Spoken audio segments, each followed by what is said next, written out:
Hello, hi guys! Magandang hapon sa inyong lahat. This is Chin Rodriguez from Masagada Channel, a faith healer o Zomata reader. So ngayong hapon na to, tingnan natin ang nagsabihin sa iyo ng ating mga gabay. So this is a weekly gabay for the month of April 17 hanggang April 23 for the sign of Scorpio. So, Scorpio, welcome to my channel. Ano kayang messages, advices ng spirit guides ang ating masasaga for today's video? Kanino kayang energy or kaganapan sa buhay ng mga Scorpio ang ating mahagilap? So guys, this reading is a general reading lamang, hindi lahat makaka-resonate. Kunin lamang po makaka-relate sa inyo and comment down below kung kaninong energy ang ating nasagap. And of course, don't forget to like and subscribe my channel and hit the notification bell for more videos updated. And of course, maraming salamat po sa mga walang sawang pagsuporta sa aking channel, lalong-lalo na ang hindi nag-skip ng ads, naway pagpalain kayo ng Diyos at may kapal, siksik, liglig na guumapaw na biyayang manang balik sa inyo. So let's see what is the messages, advices sa iyo ng ating angel spirit. Angel Spirit Guides, please give me an information. Ano kaya gusto sabihin sa iyo ng ating mga gabay? Oh my God, there's a Ten of Pentacles for long-term success and long-term investment. So, ibig sabihin dito, magkakaroon ka ng financial security. Or pang long-term. And because there is the Two of Wands. So, there's a choices. Na may mga planong papasok dito sa eksena mo. At the same time, guys, there's a Five of Swords with the self-sabotage, no? Maging aware ka sa mga magiging actions mo at the same time. So guys, kumbaga, kailangan pag-iisipan mo, kumbaga, there's a lot of choices or options dapat, no? And of course, let's see additional messages. And this is the Death card, the Scorpio card for transformation.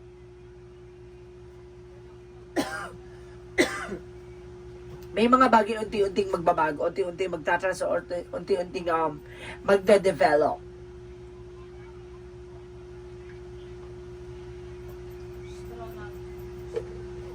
So let's see. And I guess there is an information with the Three of Swords in reverse. So there's a recovery from the pain, a transformation from the pain.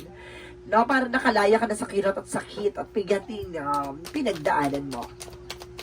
And there's a Page of Pentacles for investment. So this is the moment na kumaga mag-iisip ka na ng paano ka magkakaroon ng expansion or something a development. And of course, at the same time, kumaga pagyabong ng finances. So magkakaroon ka ng realization or something, visions, no? How to grow at magkaroon ng expansion. So let's see what is the Ten of Pentacles. So there's the Eight of Swords, no? There's a lot of toxic and negativities around you, no? Kumbaga sinasabi dito, kailangan mong pakiramdaman, no? Maraming taong naiigit behind your back, no? Kahit na sinasabi mo na harap-harapan, no? Kumbaga may mga tao dyan na hindi rin totoo sa'yo, no? Kumbaga, maaaring para ka nakatali sa situation, you're feeling hang, or you're feeling imprisonment, at the same time, you're feeling blind, no? Kumbaga, parang bulagat pipi ka or something na hindi mo alam kung paano mo gagawin, paano ka magdidesisyon sa mga bagay-bagay sa paligid mo. Kasi, kumbaga, konting kibot inggit, konting kibot, 'di ba? Bate or kumbaga may mga ganong senyales dito, guys. So there's a star card for an healing and there's a hope and miracles, no? Kumbaga may choices ka sa buhay mo kung ano gusto mo kasi you are also multitasking. No, marami kang gustong gawin, marami kang dapat gawin at marami kang kayang gawin. So let's see what is the Five of Swords. So there's the Two of Cups with a partnership. No, kumbaga nagkakaroon ng self-sabotage about sa partnership dahil din sa pagbibigay ng information na hindi dapat ino-open, no? So, let's see what is the Death card. Lalo-lalo sa mga friends, guys. Be aware, ha? Choose your friend. And I guess, That card represent the chariot card for an action. This is the moment, no? Kumbaga na unti-unti ng pagbabago or transformation niya. This is the ending and a new beginning. Tinapos na with the two joining forces with the chariot card, no? Kumbaga, this is the time, no? Para mabago ang takbo or estado or kagalawan sa buhay mo. There's a Three of Swords in reverse. So there's a the Four of Cups. So see, nagkakaroon ng realization at the same time, be observant, no? Kumbaga nag-observe ka or something, ina-analyze mo, no? Naka-recover ka na from the pain, ngayon kumbaga nagkaroon ka na something trust issues, na hindi ka kagad nakikinig at hindi mo tinatanggap basta-basta yung offer, no? Like this one, nakita mo yung offer na cups na yan, di ba? Kumbaga nakatango siya na parang nakababa yung ulo niya na parang, they realize, no? Now, what happened? No? So nakaraang eksena niya na binigo or nagkaroon ng disappointment or something rejection or something lost, no? Ganon. Pero there's a Three of Swords with a recovery, no? Unti-unti na siya nakaka-recover. So let's see what is the Page of Pentacles. Or unti-unti ka na makaka-recover. The Page of Pentacles, there's an Ace of Swords with a breakthrough, no? There's a mental clarity. Ngayon natauhan ka na, no? Hindi ka na basta-basta nagpapabudol pa. Hindi ka na basta-basta nagpapauto, lalo-lalo na sa mga friends mo or relatives mo na yung kumbaga magaling lang, no? Kilala ka lang kapag may pera ka. Na at the same time, kumbaga, nandyan kapag kapag masagana ka, pero nung wala ka, no? Nung part ng kagipitan, hindi sila malapitan. Ganon, nagkaroon ka ng mental clarity kung paano mo papalawakin ang iyong finances. Magiging mauta ka na this time, no? How to handle your money and of course your finances and resource of your income. Now, so let's see what is the Ten of Pentacles and the Eight of Swords. Because there is a Page of Cups by intuition. No? Makinig ka ngayon sa intuitions mo. Makinig ka ngayon sa gut feeling mo. No? So let's see what is the Two of Wands. Because the Star card. So there's a recovery for financial loss or financial crisis, no? Kumbaga may pinapipili ka, there's an optional, no? Kumbaga may mga pinagpipilian ka ngayon, no? How to recover and how to heal, no? Lalo na kayo, kumbaga unti-unti ka nga nakakabayad na ng mga utang mo. So let's see what is the Five of Swords and the Two of Cups. And because there's a Four of Cups. So see, there's a reevaluate or analyze, lalo-lalo na sa finances. The Five of Swords is a self-sabotage, no? Kung mag-abot sa partnership, yun nga yung sinasabi ko, pag-isipan mo pagdating sa mga pakikipag-ugnayan, lalo-lalo na kapag dating sa pera, no? Kumbaga, lagi ka kasi nasasabotahan, nandyan lang sila kapag may pera ka. Or nandyan lang sila kapag okay ka, pag kilala ka, kamag-anak ka kapag may pera ka, no? Kumbaga, matuto ka na pagdating sa pera. See, the Four of Pentacles is a budgeting, protect your power, protect your energy, tapos sa mga partnership. Lalapit yan, lalapit yan, lalo-lalo na kung mayroon kang pera. There's a self-sabotage. Maging aware ka.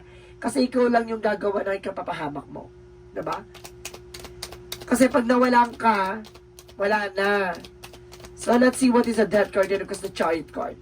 So, there's a the Fool card. So, there's a Leap of Faith. No? Dahil sa paniniwala at pananampalataya mo, this is the transformation kumbaga, nasa processing ka na, no? Nasa tamang progreso ka na. And this is the movement and development na nangyayari na. And because there's a Three of Swords and of course the Four of Cups, so there's a the Moon card. For truth reveal. Kasi nagkaroon ka ng realizations. Nagkaroon ka ng something intuitions. Natauhan at naliwanagan ka na sa lahat na nangyayari sa iyo. Pagdating sa finances or pagdating sa pera, maging practical ka at maging logic ka, ha? Let's see what is a Page of Pentacles and the Ace of Swords. So there's the Lovers. Na kumbaga ngayon nagkaroon kayo ng mental clarity about sa inyong dalawa ng iyong person. Na pagdating sa inyong dalawa ng iyong asawa, nagkaroon kayo ng mental clarity on how to handle your finances. No? On how to grow and develop and transform. No? Alam mo na kung saan ka mag-i-invest. Alam mo na kung anong sisimulan mo. Nagkaroon ka na ng something, experiences, no? From the past, no? Yung mga naranasan mo sa mga nakaraang eksena mo, na pagdating sa finances, no? Ang dami mo pinagdaanan eh. No? Lalo-lalo na sa family related. No? Yung mga taong nilapitan mo, noong mga panahon wala kang pera. No? Tapos bilang pak, hindi malapitan, no? Tapos ngayon may pera ka, kilala ka kamag-anak kanila. Libre mo to, ganto ganyan. Diba? Ngayon maging wais ka na. So let's see what is the outcome. Kasi pagdating sa kanila, business is business. Pagdating sa kanila, pera is pera. No? And I guess there is the Five of Wands. So there's a competitors and of course there's a competition. Sa mundong ginagalawan, hindi lang ibang taong kakompetensya mo, kundi ang sarili mo. No? Minsan kasi, ang Scorpio kasi mawain. Mababa ang loob. Kaya minsan, kumbaga bigla na lang naaawa. Kaya, dun sila natatalo. Kaya nagkakaroon ng self-sabotage. Ha? So, let's see what is additional outcome. Ang pinaka-outcome for you is the Six of Pentacles. Don't you worry. The Six of Pentacles is there. Para nire-represent dito is blessing disguise. There's a giver receiving something by the universe. No?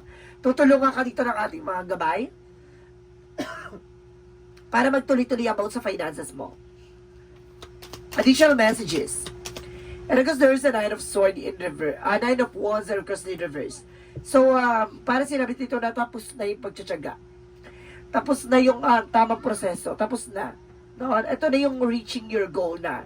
Kumbaga nandito ka na sa ani ka na lang ng ani. So, let's see. Additional messages, no? About sa career. So, there's a will. Pasabog, no? May good luck, may blessing tea, there's a destiny. No? Umikot na yung kapalaran at sa'yo na papabor ang sitwasyon.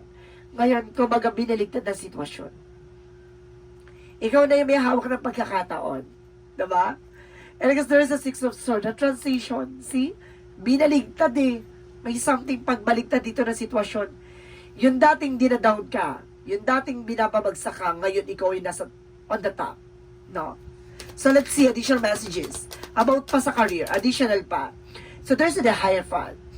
There's a religious belief. Dahil sa paniniwala at pananampalataya mo. No? Dahil dyan inilagay ka, niluklok ka dyan sa situation at position mo.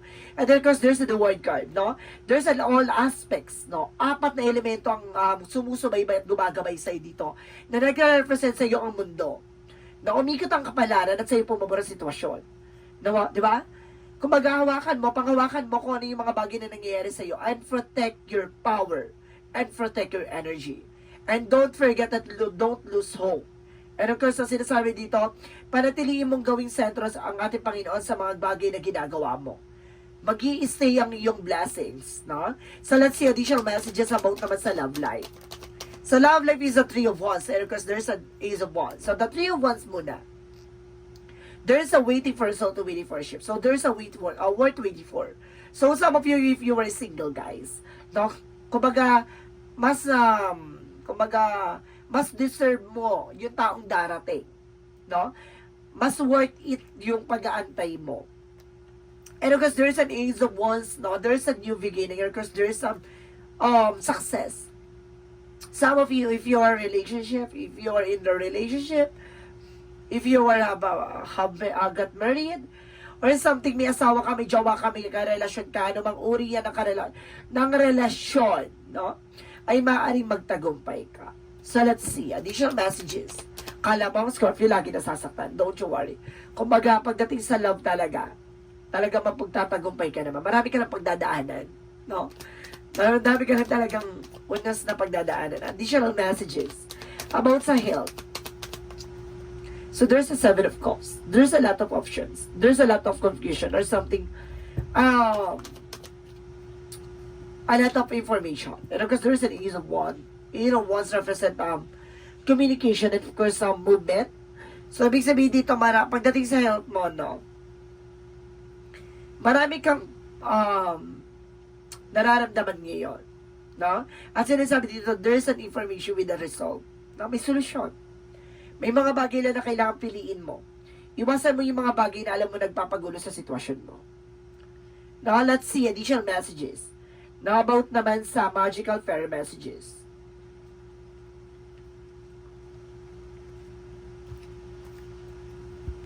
Magical fairy messages represent do some research, no?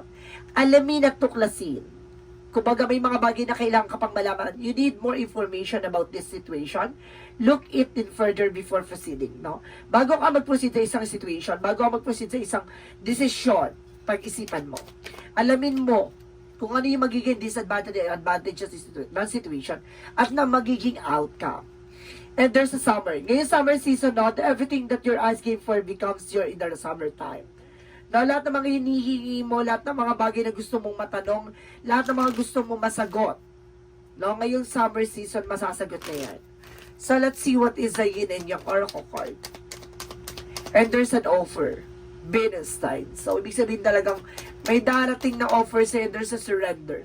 Release. Hayaan mo dumaling. No? Unfold it naturally. Pakawalan mo.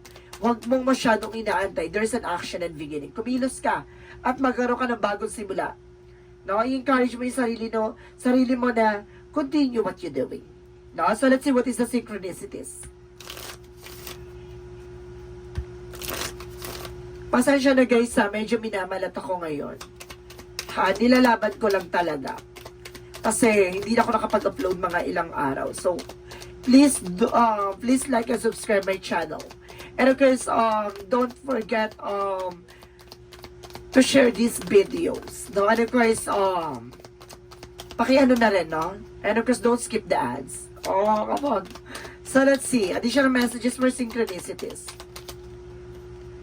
And because there is a creativity. So, pagdating sa Scorpio talaga, napaka-creative niyan. Lalo na, kasi there is a vision and intuitions, no? Matalas ang creativity nito. Hardworking and of course, hard craft. Now, there's a faith, no? Kumbaga, sinusubukan ng pananampalataya at tiwala mo talaga dito. At the same time, there's a speaking truth, no? Basta sabihin mo lang katotohanan or kumbaga, ayaw mo na sinungaling, no? At the same time, there is retreat. No, kailangan mong bumalik sa sarili mo. Parang love yourself. Parang ganun yun na sense ko dito. So let's see what is Archangel Michael messages. Archangel Michael messages for you. And romance angels are helping you. Na pagdating sa relasyon, tinutulungan ka ng ating mga gabay. And energy healing, don't you worry, unti-unting pagaling sa iyong karamdaman. And detach from the situation, napakawalan mo ang sitwasyon mo, lalong-lalo na kung nandiyan ka sa sitwasyon ng kahirapan at madaming unos at paghihirap, no? Kailangan mong mag-take ng action, kumilos ka, hanapin mo yung solusyon, huwag kang tumunganga at huwag ka na magdrama. Kumanap ka ng solusyon. The Monsology represent a fairy climax approaches, no? Kumbaga, nandito ka na sa part ng exciting part, no? Some of you guys, no, naka-recover na. At ngayon, nararanasan na ngayon ng mga ibang Scorpio ang kasaganahan.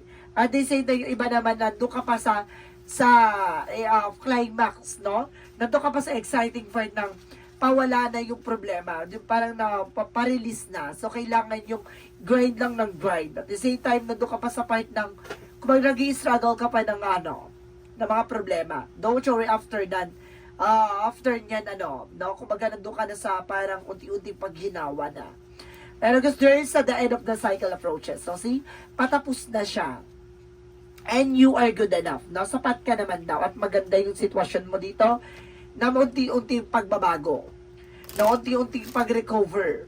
So, let's see what is Archangel Raphael. Laughter is the best medicine. So, isa pa to. No? Ang pagiging masayahin, isa yan sa nakakatulong. No? Para para ma-relieve yung stress mo. At the same time, guys, there's a give us your cares, no? Kumbaga, there's follow your intuitions. May mga bagay dyan na parang sinasabi, let go of your fears. Alam siya, may takot at mga bamot, bibigyan ka ng daan dito para para makalaya ka sa mga iniisip mo. So, let's see what is the chakra. So, isolation. See? You're feeling isolate ngayon. Not because of your thoughts. Not because of your dramatical situation. So, let's see additional messages. So, there's a soulmate connections. So, pagdating sa relasyon, may soulmate. And there's a release. Ito yung kailangan mo maalis. No? Yung negativities.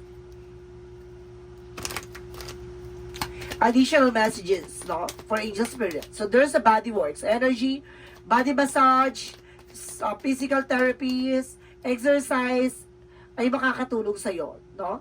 Para for healing energy. At the same time, there is a book, no?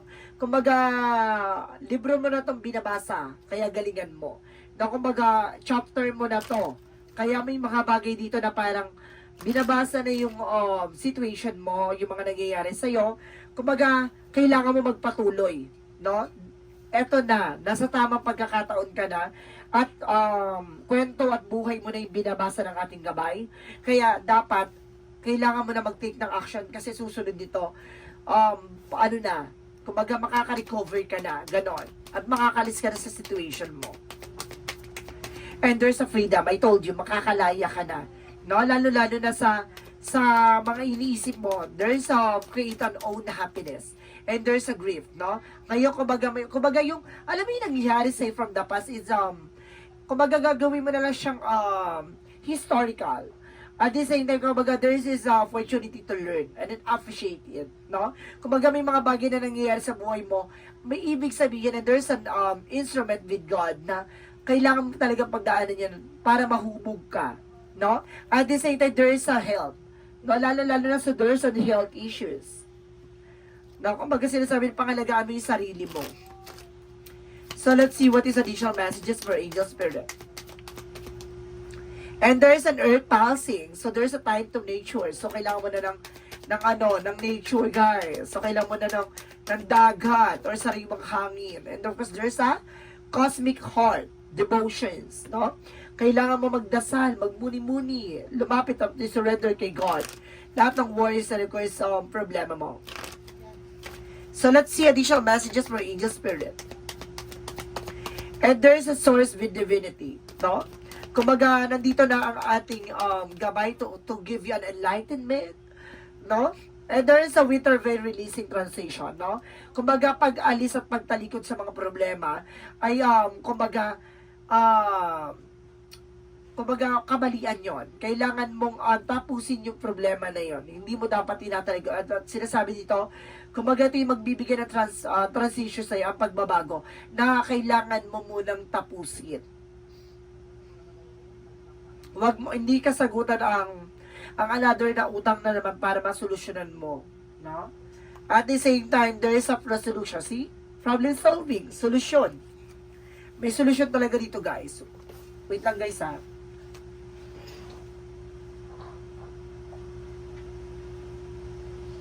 Diba? May solution dito.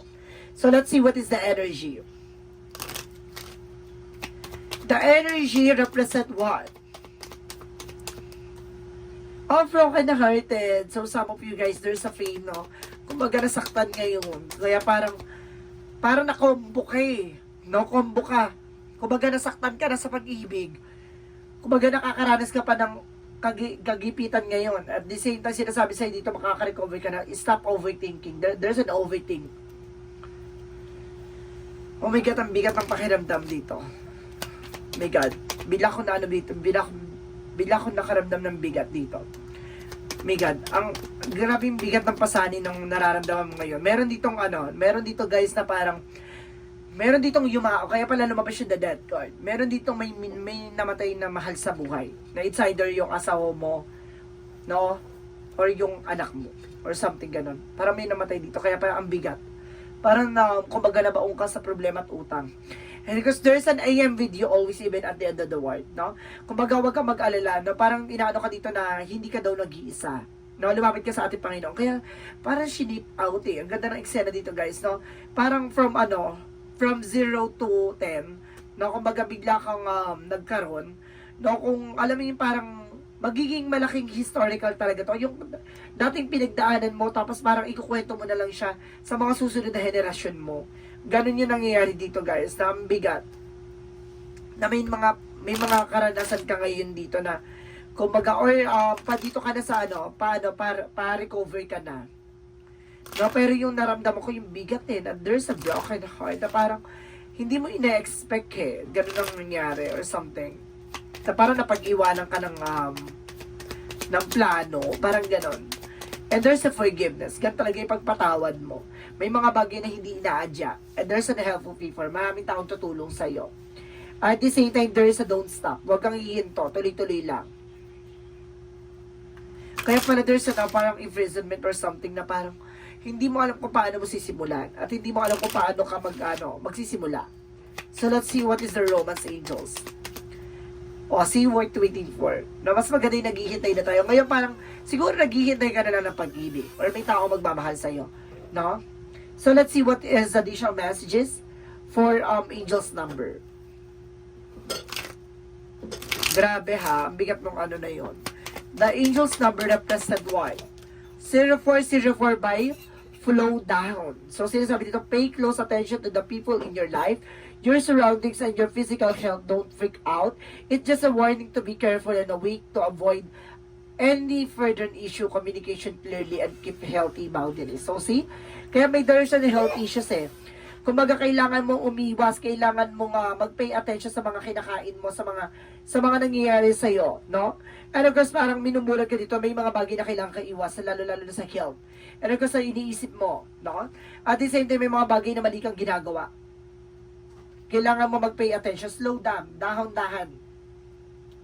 Huwag mong pinapressure yung sarili mo. There's a violence or something na parang kumbaga, nagkakaroon ka ng power struggles, guys. Talaga, warning, no? Low vibrations.